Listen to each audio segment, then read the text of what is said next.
Okay, now what do you do after a full day of activity coming back into the hotel?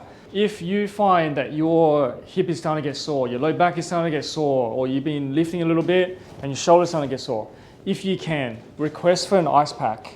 Place it into the area, okay, that you have discomfort. I will personally do a lot of stretching.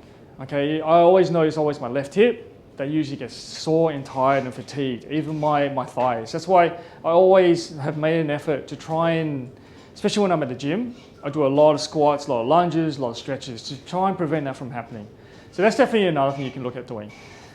Now, what you can always do is if you have a lot of discomfort, for example, you really can barely walk, I'll definitely suggest lay down. Okay, get pressure off the legs, pressure off the spine by laying down.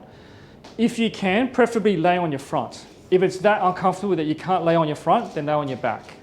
Elevate the legs, because a lot of times you'll end up swelling in the ankles or in the feet, or even in the thighs, even in the calf will tend to swell up because you've been walking all day, especially if you're not used to it. Getting, for example, 3 pillows laying on your back and elevating the legs up. So at least it can drain down the circulation. For the next day, it's going to prevent it from swelling up as much because you're going to give it time. You can always do that for at least an hour, even more than an hour, 2 hours, 3 hours.